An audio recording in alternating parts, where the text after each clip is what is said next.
जो पढ़ी थी वो थी राष्ट्रवाद के निर्माण की क्या क्या भूमिका थी, यानी ऐसी क्या पृष्ठभूमि तैयार हुई जो राष्ट्रवाद को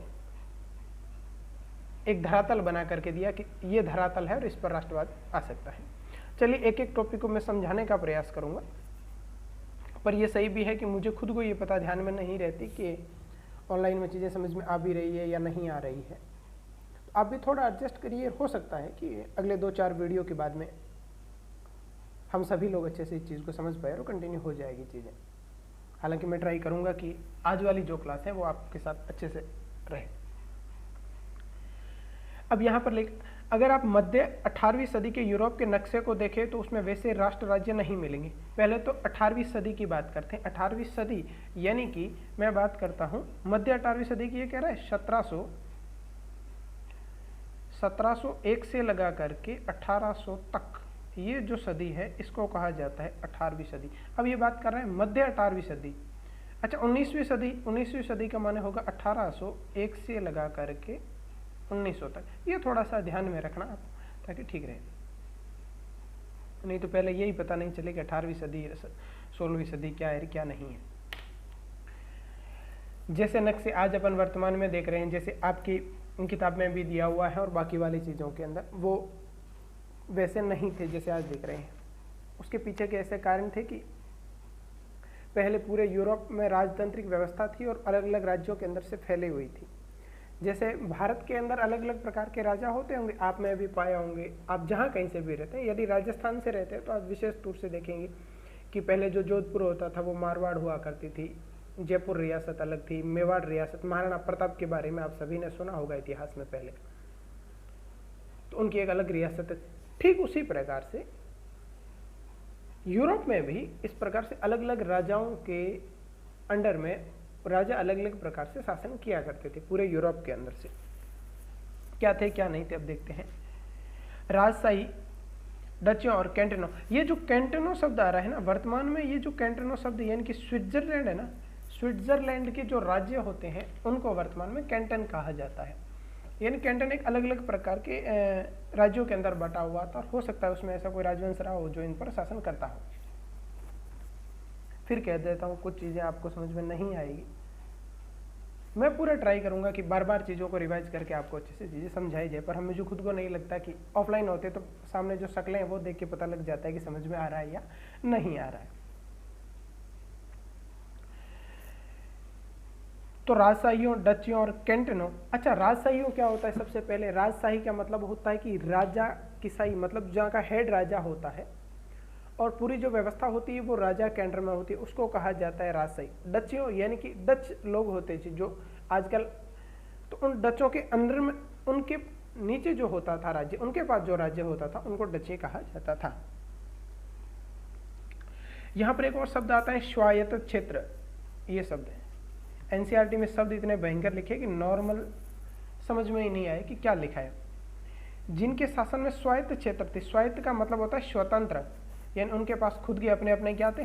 स्वतंत्र राज्य थे। किन लोगों के पास थे? जर्मनियों के पास, डचों के पास और कैंटनो के पास। उसमें यूरोप के अंदर क्या थे? स्वतंत्र एक तरह के क्षेत्र थे जहां पर वो शासन किया करते थे। पूर्वी यूरोप और मध्य यूरोप में निरंकुश राजतंत्र के अधीन थे।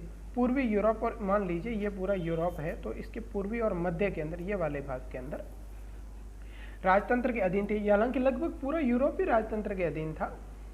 अपने पश्चिमी भाग के फ्रांस के बारे में पढ़ा था कि पूरे फ्रांस के अंदर राजतंत्रों को हमने हटाया था। हटाया क्या मतलब? पढ़ा था एक तरीके से। इन इलाकों में तरह तरह के लोग रहते थे। वे अपनी एक सामूहिक पहचान या किसी सम्मान संस्कृति के भागीदार नहीं मानते थे। ये जो टॉपिक लिखा है कि वो अलग अलग प्रकार के लोग रहा करते थे, वो अपने आप को एक सम्मान संस्कृति का भाग नहीं मानते थे। सम्मान संस्कृति, संस्कृति माने जिनकी बोलियां एक जैसी हो, जिनका पहनावा एक जैसा हो, जिनकी भाषा ठीक ठाक लगभग एक जैसी हो, उसको संस्कृति कहा जा सकता है। जैसे कि आप पाएंगे कि गुजरात के अंदर गुजराती बोली जाती है और वो थोड़ी अलग टाइप की, अपने से देखना जो बूढ़े लोग होते हैं जिनकी उम्र थोड़ी बहुत, बुजुर्ग लोग होते हैं, उनकी ड्रेस अलग है, राजस्थान की अलग है, बिहार की अलग है, गुजरात की अलग है, ये अलग अलग तरह की, तो वो होती है अपनी अपनी संस्कृति। हालांकि भारत के अंदर सभी संस्कृतियाँ एक साथ जुड़ी रही है, परंतु ये लोग आपस में एक सामूहिक पहचान या किसी सम्मान संस्कृति का भागीदार नहीं मानते थे। उनके पीछे कारण यह था कि वे लोग अक्सर अलग अलग भाषा बोलते थे, सभी की जातीय व्यवस्था अलग थी। हम तो फिर भी जैसे अपनी भारत के अंदर गुजराती बोली, राजस्थानी, मराठी, कन्नड़, कोंकण, मलयालम, तमिल, तेलुगु, जो अलग अलग भाषाएं वो, ठीक उसी प्रकार के वहाँ पर भी यूरोप में भी अलग अलग भाषाएं बोली जाती थी।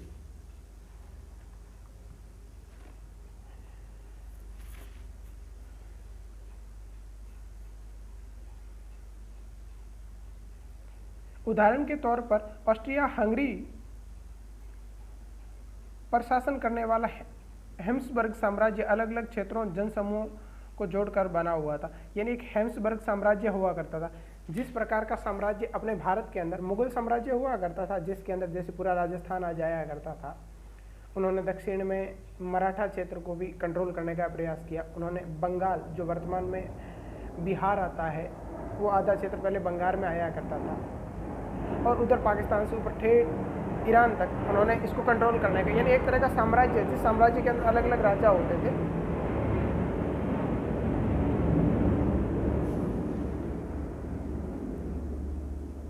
उसी प्रकार से हंगरी और ऑस्ट्रेलिया पर शासन, जिस प्रकार मुगल राजपूताना यानी इस राजस्थान पर शासन करते थे, ठीक उसी प्रकार से हेम्सबर्ग साम्राज्य ऑस्ट्रेलिया और हंगरी पर शासन किया करता था। इसमें और क्या क्या हेम्सबर्ग साम्राज्य के अंदर और क्या क्या ऐड था उसकी बात करते हैं। जिस प्रकार भारत के मुगल साम्राज्य में राजपूताना, बिहार, बंगाल, सिंध प्रांत, अफगानिस्तान तक था, ठीक उसी प्रकार से हेम्सबर्ग साम्राज्य में क्या क्या था, इसके नोट्स बना लेना आप छोटे छोटे। जैसे एक टिराल थी, ऑस्ट्रिया, सुडेटेनलैंड था, साथ साथ बोहेमिया था। ये नाम याद रहे तो रख लेना, नहीं तो इतने विशेष मुझे नहीं लगता, थोड़े बहुत देख लेना। जहां इन सभी पूरे हेम्सबर्ग साम्राज्य में जो कुलीन वर्ग रहा करता था, वो एक लैंग्वेज बोलता था जिसे लोग मुख्य रूप से जर्मन भाषा कहा जाता था, क्योंकि आसपास में जर्मनी हुआ करती थी। तो जर्मनी की वजह से कुलीन लोग ये मानते थे कि वो पढ़े लिखे लोग हैं, तो वो जर्मन भाषा बोलते हैं। जैसा कि मेरा ऐसा मानना है, जहाँ तक मुझे ऐसा लगता है कि कोई अपनी झाड़नी हो ना अच्छे वाली, तो वो इंग्लिश के थोड़े बहुत टर्म लाएगा, वो ये कहेगा अच्छा मैं ज़्यादा पढ़ा लिखा हूँ इसलिए मैं इंग्लिश बोल रहा हूँ, तो ध्यान रखो। यानी भारत के अंदर यदि किसी को अपने वाले एजुकेशन को जानना हो तो वो इंग्लिश बोलेगा। ठीक उसी प्रकार से अपने बारे में बताने के लिए मुख्य रूप से, आज ये समझ नहीं आ रहा है,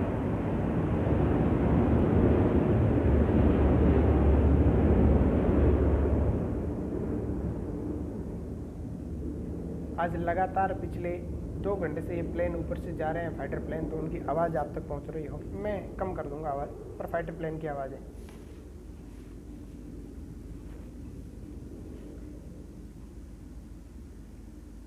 तो कुलीन वर्ग कौन सी भाषा बोलता था? जर्मन भाषा बोला करता था। हेम्सबर्ग साम्राज्य में लंबार्डी, वेनेशिया जैसे इतावली भाषी प्रांत थे, यानी जहाँ पर इन 2 प्रांतों के अंदर मुख्य रूप से इतावली, इटली की भाषा है जिसका नाम इटावली है, वो बोला करते थे। कहाँ कहाँ पर? लंबार्डी और वेनेशिया के अंदर। ये दोनों ही हेम्सबर्ग साम्राज्य के अधीन आया करते थे। अधीन माने उसके नीचे आया करते थे। यानी यहाँ पर मान लीजिए लंबार्डी का और वेनेशिया का कोई राजा हुआ करता था, तो वो हेम्सबर्ग साम्राज्य का जो सम्राट हुआ करता था, उस सम्राट के पास जाकर के मुख्य रूप से कहता था कि आप बताइए जो काम करना है हम करेंगे। हंगरी में आधे लोग मैग्यार भाषा बोलते थे। ये हंगरी के अंदर मैग्यार भाषा बोलने वाले लोग हुआ करते थे। गोलेशिया में कुलीन वर्ग पोलिश भाषा बोलते थे।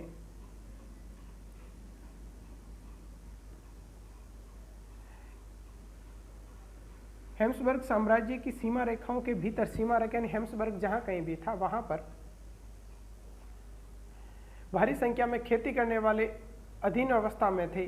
खेती करने वाले कौन लोग होते हैं? क्या बिजनेसमैन खेती करेगा? नहीं ना। खेती करने वाले लोग कौन थे? किसान लोग। तो मुख्य रूप से ये कहना ये चाह रहा है कि कहाँ हेम्सबर्ग साम्राज्य के अंदर कौन कौन से इलाकों में कौन कौन सी भाषा बोली जाती थी। अलग अलग भाषा होने के कारण लोग आपस में जुड़ाव इतना मुख्य रूप से नहीं कर पाते थे। तो एक बार वापस, लंबार्डी और वेनेशिया के अंदर कौन सी भाषा मुख्य रूप से बोली जाती थी? इतावली भाषा बोली जाती थी। बाकी इलाकों में जर्मन बोली जाती थी। गोलेशिया में पोलिश बोली जाती थी। ये 3 भाषा, ये थोड़ी बहुत आप अपने हिसाब से देख लेना।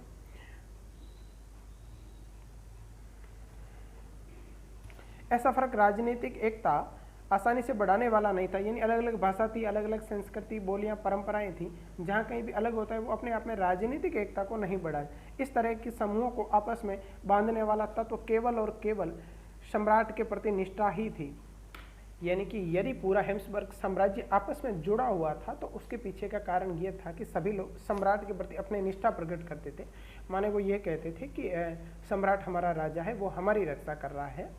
और दूसरी बात है कि देवत्व का राजत्व सिद्धांत भी था, राजत्व का दैवीय सिद्धांत, जिसके माने कि जो राजा है वो भगवान की देन है, गॉड की देन है, और इसके लिए ये भगवान की ओर से हमारे ऊपर शासन कर रहा है और हमें इसका टैक्स देना चाहिए। वो एक ऐसी सिद्धांत था जिसके माध्यम से, या फिर राजा के प्रति निष्ठा ही एक ऐसी चीज़ थी जो पूरे हेम्सबर्ग साम्राज्य को बांध करके रखी। अभी आपने देखा कि हेम्सबर्ग साम्राज्य में बहुत सारी अलग अलग स्टेट आया करते थे, जिसकी अलग अलग वहाँ पर भाषाएं बोली जाती थी, अलग अलग संस्कृति थी।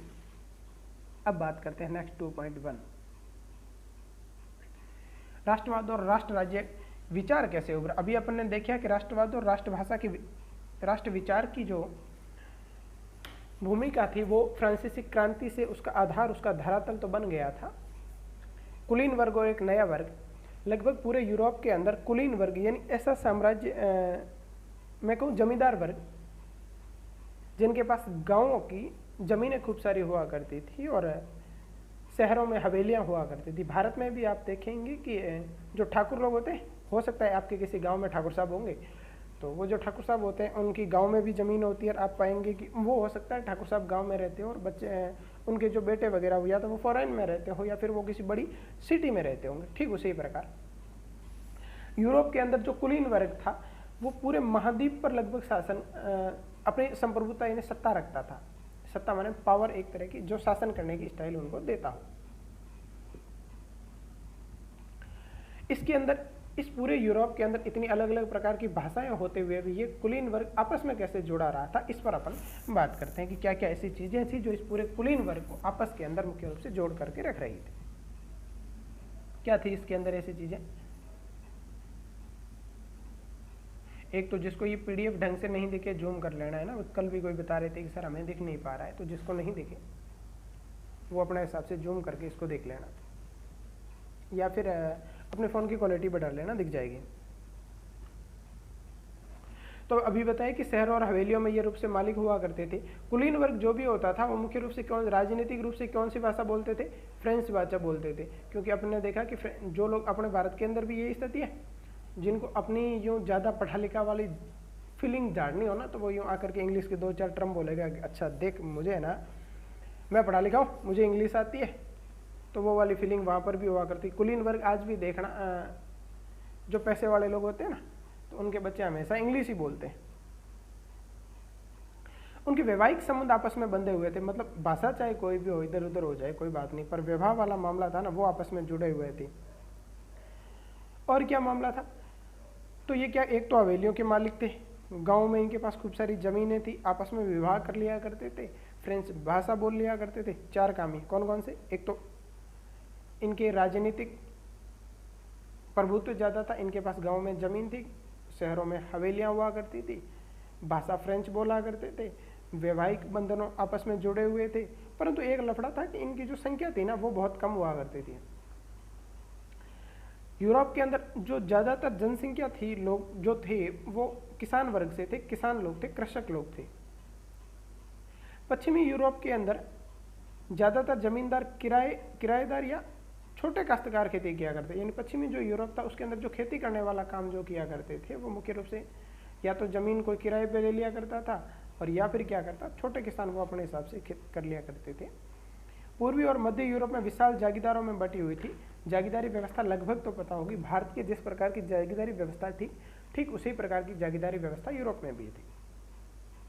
तो अभी तक अपन ने क्या पढ़ा कुलीन वर्ग के अंदर कि भाई कुलीन वर्ग मुख्य रूप से पूरे यूरोप के अंदर अपनी सत्ता रखता था, पावर रखता था।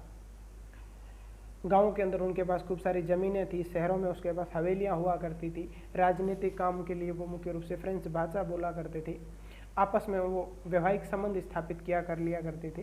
परंतु उनकी संख्या क्या थी? कम थी। ज़्यादातर संख्या किसकी थी? किसानों की हुआ करती थी। साथ ही साथ पश्चिमी यूरोप के अंदर मुख्य रूप से खेती करने वाले या तो किराएदार हुआ करते थे या छोटे किसान हुआ करते थे। जबकि पूर्वी जो यूरोप हुआ करता था उसके अंदर मुख्य रूप से या तो भूदास हुआ करते थे या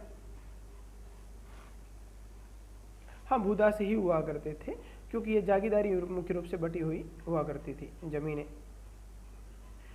अब क्या हुआ, इस कुलीन वर्ग हमेशा कुलीन वर्ग पढ़ लिया। मध्यम वर्ग का है कि थोड़ा बहुत जो पढ़ा लिखा है, जिसके जीवन यापन के अपने पास कोई साधन है, चाहे वो व्यापार हो, कृषि हो, शिक्षा हो या कुछ भी हो, जिसके पास अपने जीवन यापन का साधन है तथा थोड़ी बहुत शिक्षा भी है, तो उसके अपन मध्यम वर्ग में ले सकते हैं। तो यूरोप के अंदर मध्यम वर्ग, यहाँ से जो टॉपिक है वो मध्यम वर्ग से शुरू हुआ था। इससे ऊपर अपन ने जो कुछ भी पढ़ा ये जो है ये कुलीन वर्ग से, उसमें आप कुलीन वर्ग में लिख सकते हो इसको, और यहाँ से अपन पढ़ेंगे वो होगा मध्यम वर्ग के अंदर। पश्चिमी और मध्य यूरोप के हिस्सों में औद्योगिक उत्पादन और व्यापार में वृद्धि से शहरों का विकास और वाणिज्यिक वर्गों का उदय हुआ। यानी पूरे यूरोप के अंदर जब व्यापार उद्योग होने शुरू हो गए तो अलग अलग प्रकार के अलग अलग शहरों में वाणिज्यिक वर्ग का मतलब हुआ, यानी व्यापार करने वाले एक ऐसे वर्ग का उदय हुआ। वही डिमांड एंड सप्लाई वाली बात होती है कि जहाँ पर आवश्यकता हो वहाँ पर आ जाया करते हैं। जहाँ व्यापारियों की आवश्यकता हुई तो व्यापारी अपने अपने करने पर वहाँ पर व्यापार करने के लिए मुख्य रूप से आ गए थे।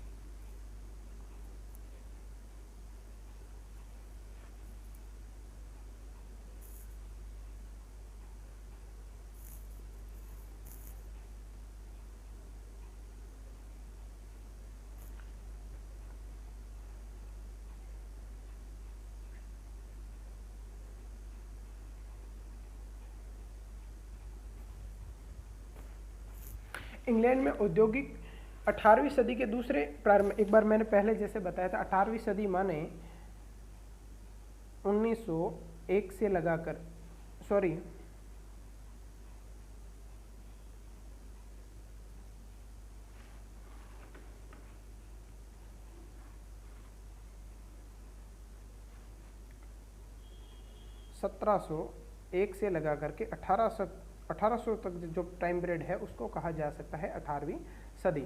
18वीं सदी के दूसरे भाग में यानी कि लगभग 1750 के बाद में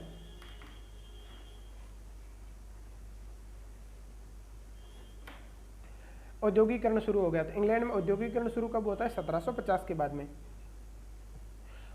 परंतु ये सबसे पहले कहाँ पर हुआ? यूरोप में औद्योगिकरण सबसे पहले शुरू होता है इंग्लैंड में, बाद में धीरे धीरे जर्मनी में आता है, और जर्मनी में ये आता है 19वीं शताब्दी। 19वीं शताब्दी माने 1801 से लगा करके 1900 तक, वो होती है 19वीं शताब्दी। इस प्रक्रिया के फलस्वरूप नए सामाजिक समूह अस्तित्व में आए। श्रमिक वर्ग के लोग और मध्यम वर्ग जो उद्योगपति, व्यापारियों एवं सेवा क्षेत्र के लोगों से बने थे। मध्यम वर्ग किस किस से बना था वो बात यहाँ पर कही। मध्यम वर्ग के अंदर वो कौन कौन से लोग थे जो मध्यम वर्ग के अंदर आया करते थे। तो यहाँ पर इसने लिखा है कि मध्यम वर्ग के अंदर कौन कौन थे? श्रमिक वर्ग, उद्योगपति यानी उद्योग करने वाले, व्यापारी, सेवा क्षेत्र। या सेवा क्षेत्र का मतलब होता है कि सेवा देने वाले, जैसे कि ढंग का कोई होटल का मालिक हो गया तो वो एक तरह की सेवा दे रहा है होटल के माध्यम से, वो हो गया। या फिर मैं कहूँ कि कोई अच्छी कंपनी, जो कोई बड़ी बस ड्राइवरिंग की कंपनी है तो वहाँ पर क्योंकि बस एक तरह से लोगों को सेवाएं दे रही है तो वो सेवा क्षेत्र वो होता है। या फिर सरकारी, जो भी सरकारी या प्राइवेट, जो जैसे टेलर हो गया, वो भी आप तरह की एक तरह की सेवा देता है। वो सारे हो गए सेवा क्षेत्र के लोग। इन सभी लोगों से तीन लोग कौन किससे?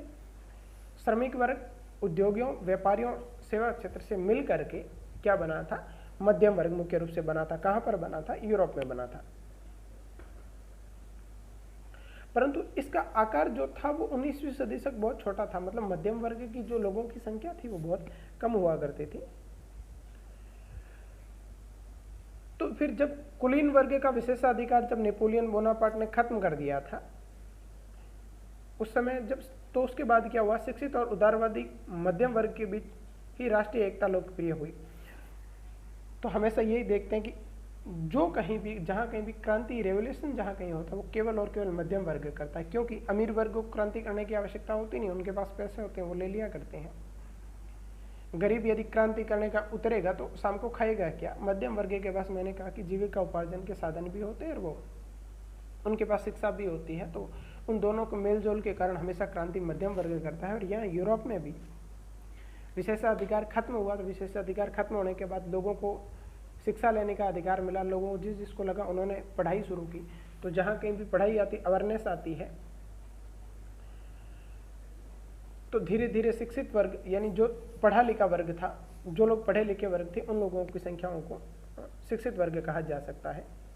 और उदारवादी के मध्य राष्ट्रीय एकता का विचार लोकप्रिय हुआ। राष्ट्रीय एकता का माने राष्ट्र, पूरे राष्ट्र के लिए एक भावना होना, ये राष्ट्र हमारा है, हम इस राष्ट्र के लिए काम करें, ऐसी भावना जो थी वो राष्ट्रीय एकता के विचार को लोकप्रिय हो रही थी। अब बात करते हैं आगे। उदारवादी राष्ट्रवाद के क्या मायने थे?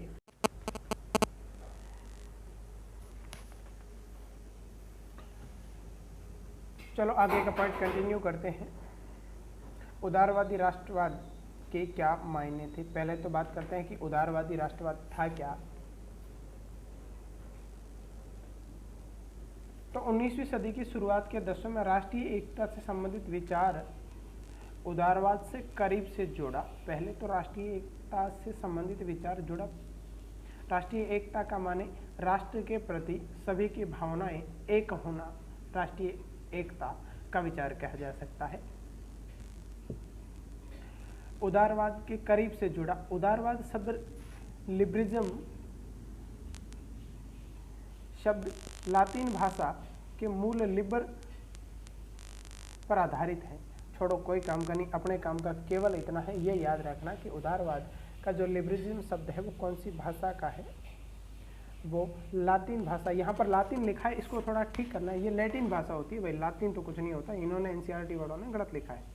कौन सी भाषा, एक बार इसको ठीक कर लेना, मैं यहाँ लिख देता हूँ लो आपके।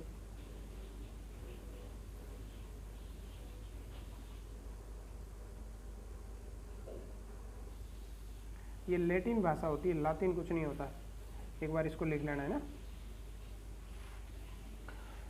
तो लैटिन भाषा के शब्द लिबर से बना है और लिबर का मतलब होता है आज़ाद। उदारवादी यदि नॉर्मली वे में मैं इसको कहूँ, इसके अलावा जो अपनी सब्जेक्ट की यहाँ पर लिखा है, इसके अलावा यदि मैं कहूँ कि उदारवाद का मतलब होता है एक ऐसी विचारधारा जो पुरानी परंपराओं की विचारधारा है। जैसे मैं एक एग्जांपल बताता हूँ उदारवाद पहले नॉर्मली।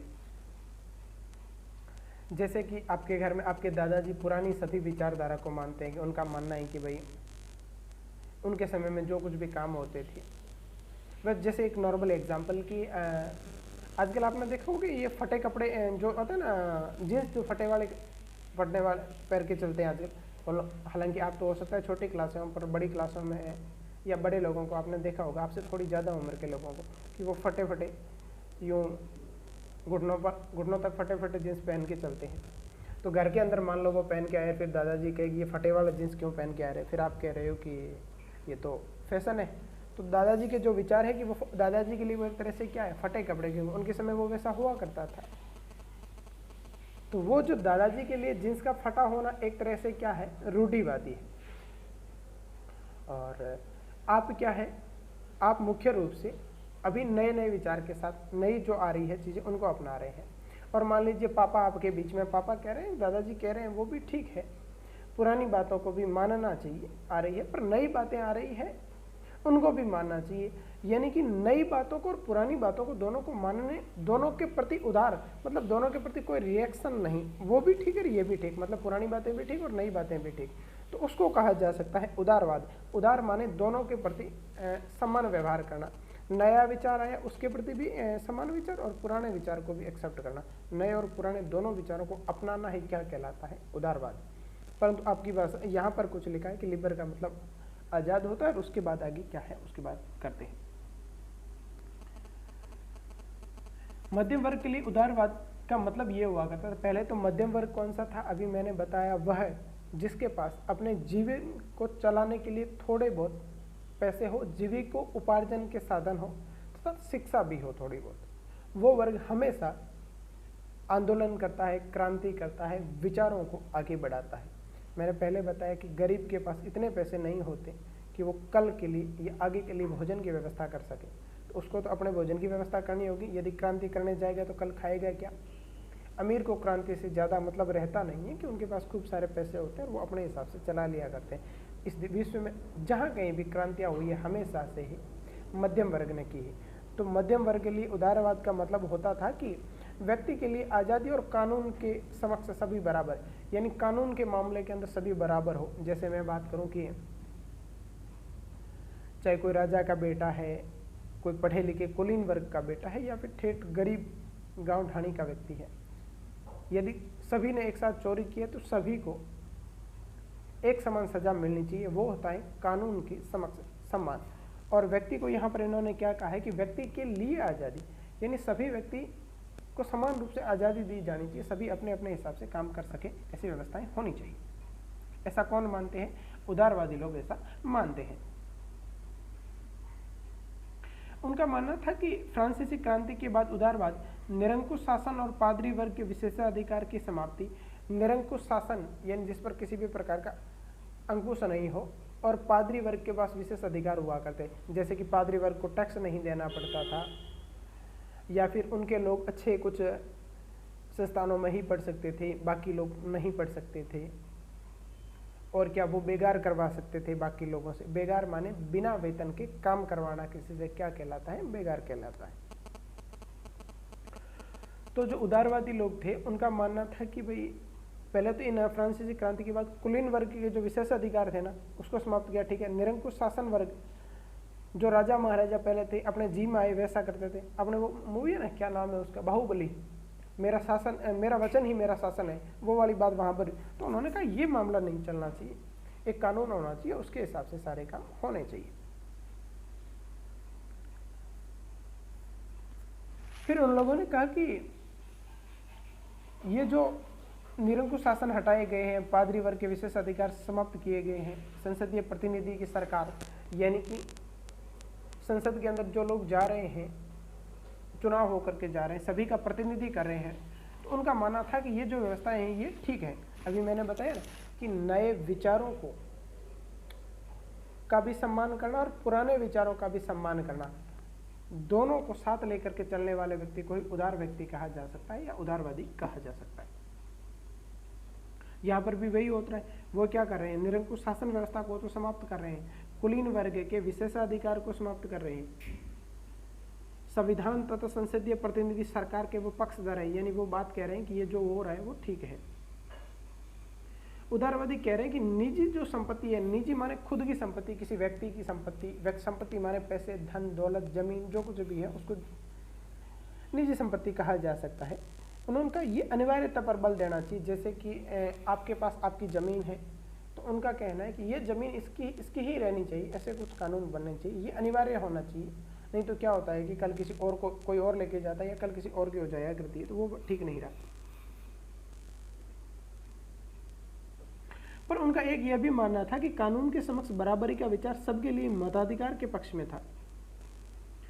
वो ऐसा नहीं मानते थे, ये जरूरी नहीं था कि भाई कानून का मतलब सबके लिए समान, इसका मतलब ये नहीं है कि सभी को वोट देने का अधिकार दे दिया जाए। मताधिकार माने वोट देने का अधिकार।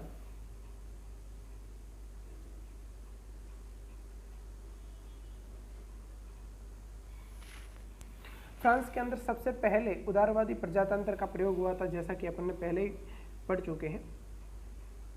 फ्रांस के अंदर क्या हुआ था? क्रांति के अंदर जिनके पास संपत्तिवान ज़्यादा हुआ पुरुष हुआ करते थे उनको ही वोट देने का अधिकार था। हाँ, उस बीच के अंदर फ्रांसीसी क्रांति में जो जैकोबिन क्लब आया था, तो जैकोबिन क्लब में थोड़ा बहुत महिलाओं को और बिना टैक्स देने वाले पुरुषों को भी वोट देने का अधिकार था। जबकि बाद में उससे पहले अपन ने देखा था कि जो पुरुष अपने 3 दिन के वेतन के बराबर टैक्स देता है उसे केवल वोट देने का अधिकार था। यहाँ पर भी ये लिखा संपत्तिवान पुरुषों को वोट देने का अधिकार था। संपत्तिहीन पुरुष व महिलाओं को राजनीतिक अधिकार से वंचित रखा गया था। केवल थोड़े समय के, जब ये छोड़ो मैं बता चुका हूँ, देख लेना आप।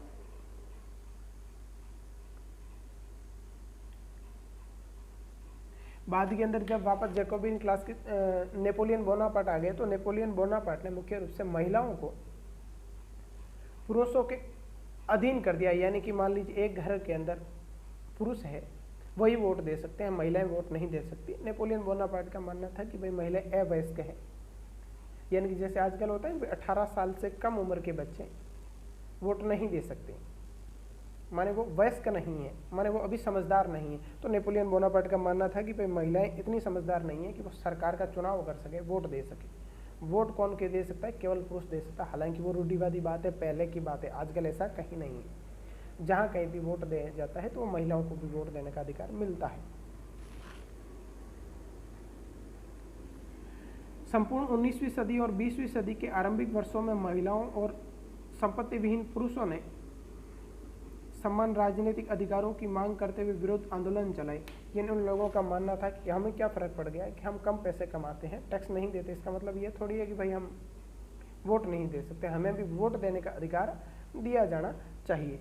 इसीलिए आंदोलन कौन चला रहे थे? महिलाएं कह रही थी हम भी तो मानव है और मानव होने के नाते हमें भी वोट देने का अधिकार दिया जाना चाहिए। ऐसे आंदोलन कौन चला रहे थे? मुख्य रूप से फ्रांसीसी लोग चला रहे थे। अब आगे आर्थिक क्षेत्र में उदारवादी बाजार में मुक्त। अब तक क्या पढ़ा आपने? ये देखो, अब तक अपन ने पढ़ा था राजनीतिक व्यवस्था। इससे ऊपर वाला एक मैं हाईलाइट करके बता देता हूँ, रुको आपको, है ना। ये अब तक अपन ने पढ़ा ना कि उदारवादियों के विचार, तो ये तो जो विचार अब तक यहाँ तक पढ़े हमने ये वाले, ये कौन से हैं? राजनीतिक विचार। इससे आगे अपन जो पढ़ रहे हैं ये पढ़ रहे हैं आर्थिक क्षेत्र के अंदर विकास। इसको एक फॉर्मेट, चलो मैं फॉर्मेट बता देता हूँ आपको कि किस फॉर्मेट के अंदर अपने को आंसर लिखना होता है। आपका फॉर्मेट ये तय करता है कि आपका आंसर कैसा जाएगा। यदि मान लीजिए आपसे ये पूछा जाए कि बताइए उदारवादियों के क्या क्या मानने थे, तो उदारवादी राष्ट्रवाद के विचार में सबसे पहले लिखेंगे राजनीतिक विचार। फिर राजनीतिक विचार के अंदर ये वाला जो घटनाक्रम है ये पूरा का पूरा उसके अंदर शॉर्ट नोट्स बना करके लिखने। उसके बाद इससे आगे जो अपन पढ़ेंगे वो पढ़ेंगे। ये मान लीजिए मैं इसको दे देता हूँ ए, तो आगे बी आ जाएगा। आर्थिक क्षेत्र के अंदर क्या क्या बात, उदारवादियों की क्या क्या मानना था वो। अब तक अपन ने जो पढ़ा वो केवल और केवल उदारवादियों के राजनीतिक विचार थे। राजनीतिक मतलब राजनीति से संबंधित जो कुछ भी वो मानते थे कि वोट देने का अधिकार, कानून के समक्ष समान, कुलीन वर्ग का विशेष अधिकार को हटाना वगैरह वगैरह जो कुछ भी। आर्थिक क्षेत्र के अंदर वो लोग मानते थे कि बाजार की मुक्ति और चीज़ों और पूंजी के आवागमन पर राज्य द्वारा लगाए गए नियंत्रण को खत्म किया जाना चाहिए। मतलब उदारवादियों का मानना था कि डिमांड एंड सप्लाई, मांग और पूर्ति के आधार पर बाजार चलने चाहिए। आप उसको कंट्रोल मत करिए कि कहाँ पर कौन व्यक्ति क्या बेचेगा और क्या नहीं बेचेगा। जैसे मैं इसको एग्जाम्पल के माध्यम से दूँ तो आपके सिस्टम से ही लेते हैं कि भाई आप क्या खरीदते होंगे? पेन, सबसे छोटी चीज़ यही है। तो मान लीजिए सरकार आपके द्वारा जहाँ कहीं भी आप रहते हैं वहाँ पर सरकार नियंत्रण लगा दे कि इस एरिया के अंदर पेन केवल और केवल यही व्यक्ति बेचेगा, तो वो अपनी मनमर्जी के हिसाब से बेचेगा, ज़्यादा रेट लगाएगा ना। मान लीजिए आपको पेन 5 रुपये का मिलता है, कोई एक पर्टिकुलर व्यक्ति को ही कह दिया जाए कि भाई यही व्यक्ति वहाँ पर पेन बेचेगा, तो पेन वो हो सकता है कि 5 रुपये की पेन 7 रुपये में दे या 10 रुपये में भी दे, तो आपके लिए तो वो महंगी पड़ गई। तो उदारवादियों का मानना था कि आप ट्रेड जो हो रहा है, व्यापार जो हो रहा है, उसको मुक्त कर दीजिए, स्वतंत्र कर दीजिए, वो अपने हिसाब से डिमांड एंड सप्लाई के हिसाब से चल रहेगा। यदि आप उसको कंट्रोल करेंगे तो वो ज़्यादा महंगाई बढ़ाएगा, बहुत सारी समस्याएं इसके अंदर होती रहेगी। और उदारवादियों की क्या पहली मांग तो थी व्यापार, बाजार को मुक्त कर दिया जाना चाहिए।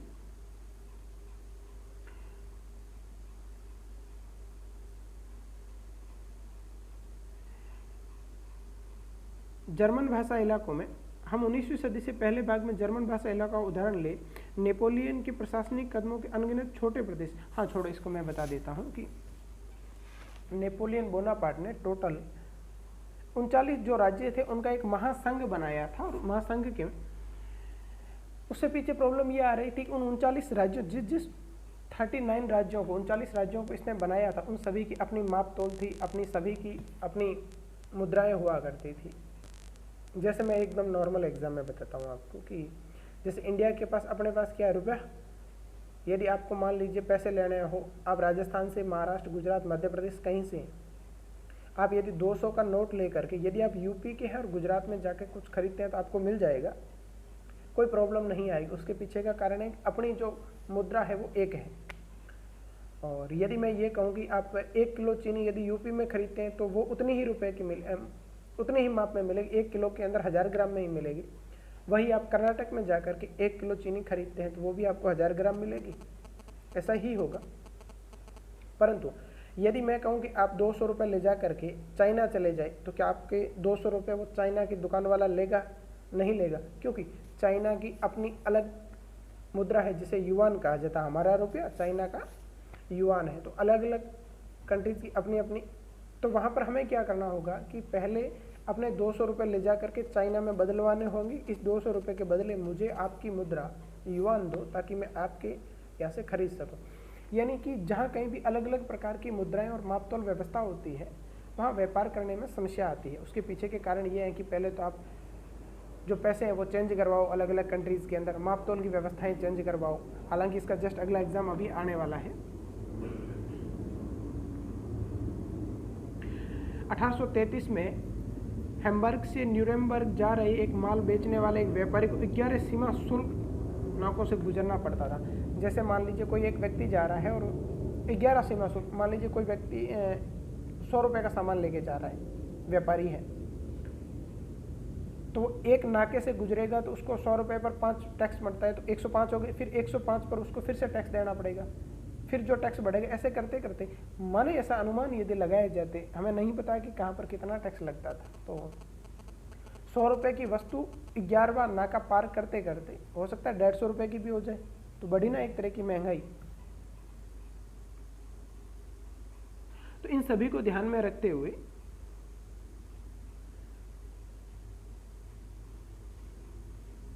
ये लो आपके लिए उदाहरण, और काफी लंबा चौड़ा इन्होंने दे रखा है।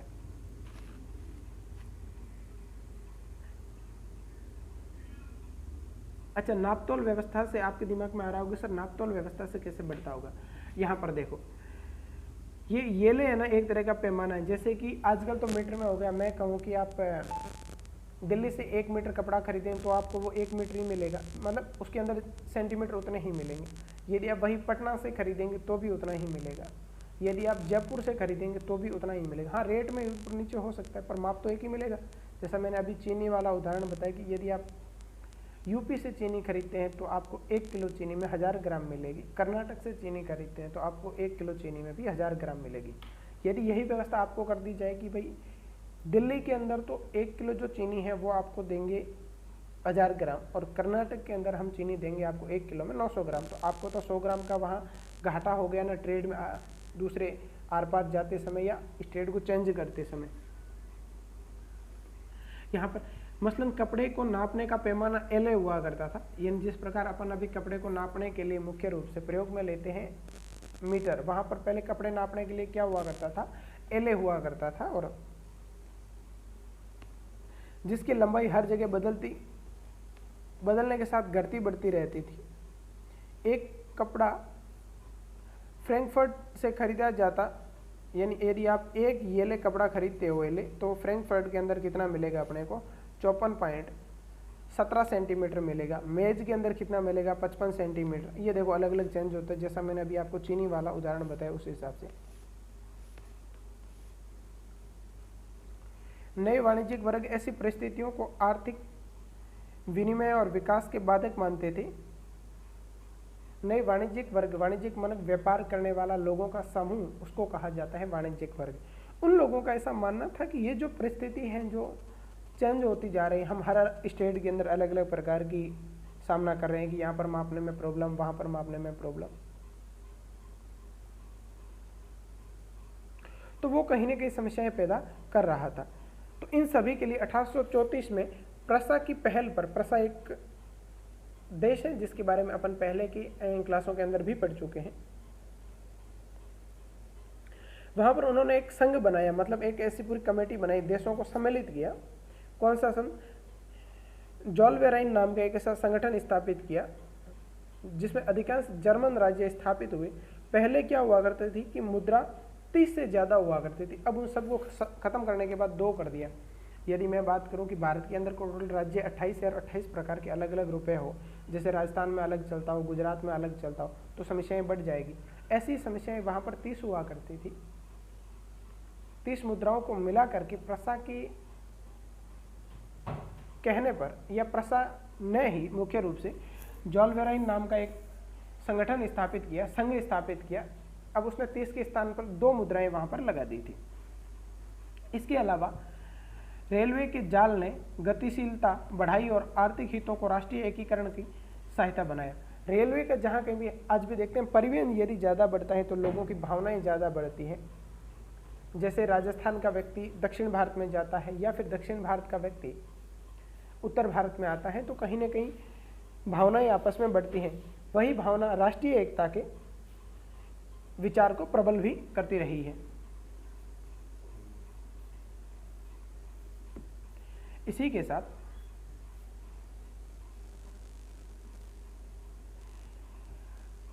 ये अगला पॉइंट अगली क्लास में आपको मिल जाएगा। हो सकता है कि मैंने आपको पहले भी बताया कि ये समस्या आपके सामने आएगी सर ऑनलाइन वाला, तो आप मुझे बताइए, जहाँ जहाँ उसको ठीक करना होगा मैं ठीक करने का प्रयास करूँगा।